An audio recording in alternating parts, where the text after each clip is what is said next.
नमस्कार सर्वांना. श्री स्वामी समर्थ. मुलं सतत उलट उत्तर देतात. अजिबात रागावू नका. फक्त वापरा या टिप्स. एका दिवसातच दिसेल फरक. चला तर मग पाहूया.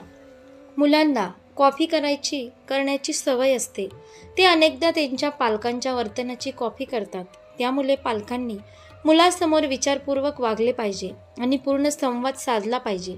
मुलं टीव्हीवर काय पाहत आहेत याच्यावरही पालकांचं लक्ष असायला हवे, कारण मुले अनेकदा टीव्ही शो आणि चित्रपटांमध्ये जे पाहतात त्याचेच अनुकरण करतात. मुलांचे संगोपन करणे हे एक आव्हानात्मक काम असू शकते, विशेषतः जेव्हा ते खोडकर असतात आणि प्रत्येक गोष्टीला उलट उत्तर देतात. अशा वेळी मुलांची वागणूक पालकांसाठी निराशाजनक असू शकते. मुले उलट उत्तरे का देतात याची अनेक कारणे आहेत, ज्यात लक्ष वेधून घेणे, स्वातंत्र्याचा दावा करणे, निराशा करणे किंवा राग व्यक्त करणे यांसह अनेक कारणे आहेत. मुलांची ही सवय सुधारू शकतील अशा काही टिप्स देत आहोत, ज्यामुळे तुमच्या मुलांची ही वाईट सवय कमी होण्यास मदत होईल. तुमच्या बोलण्याच्या पद्धतीकडे लक्ष द्या. मुले आजूबाजूच्या जगाचे निरीक्षण करू शकतात. विशेषतः पालकांच्या बोलण्याचे, कृतीचे ते अनुकरण करतात. त्यांचे पालक कसे संवाद साधतात, एकमेकांशी कसे वागतात आणि बोलताना कुठले शब्द वापरतात हे ते सतत आत्मसात करत असतात. अशा परिस्थितीत पालकांनी मुलांशी विचारपूर्वक आणि आदरपूर्वक बोलणे महत्त्वाचे आहे. याचा मुलांवर चांगला परिणाम होईल आणि ते चुकीच्या सवयी शिकणार नाहीत. यांच्या उलट जर तुम्ही त्यांच्याशी किंवा आपसात एकमेकांवर ओरडून बोलत असाल तर मुलेही तुम्हाला त्याच पद्धतीने फॉलो करतील. तुम्ही त्यांच्याशी आणि आपसात आदरपूर्वक भावनेने बोलाल तर तेही त्याच पद्धतीने वागतील. सुरुवातीपासूनच निश्चित करा मर्यादा. मुलांसाठी त्यांच्या वागणीसाठीच्या मर्यादा निश्चित केल्या पाहिजेत. मुलांना कुठे आणि किती बोलावे हे सांगण्याची जबाबदारी पालक म्हणून आपली आहे.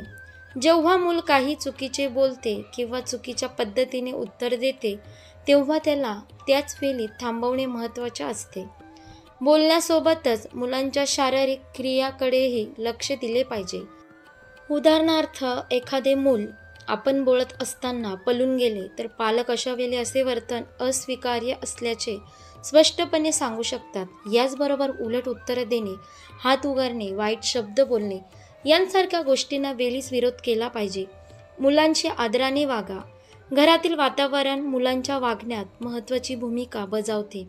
जर मुलाला सतत आक्रमकता किंवा राग यांचा अनुभव येत असेल तर ते तसेच वर्तन दाखवू शकतात. घरात आई, वडील किंवा घरातील इतर सदस्य सातत्याने भांडणे किंवा एकमेकांवर आरडाओरडा करत असतील तर नकळतपणे मुलेही त्याच गोष्टी आत्मसात करतात.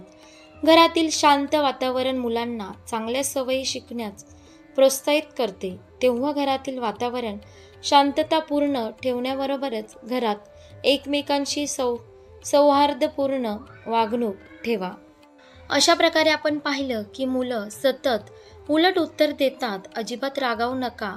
फक्त या टिप्स वापरा आणि एका दिवसातच तुम्हाला हे फरक जाणवेल. आशा करते तुम्हाला ही व्हिडिओ नक्की आवडली असेल तर लाईक करा, शेअर करा आणि आपल्या योगेश्वर कृपा या चॅनलला सबस्क्राईब करा. भेटू एका पुढच्या नवीन व्हिडिओमध्ये. धन्यवाद. श्री स्वामी समर्थ. जय जय स्वामी समर्थ.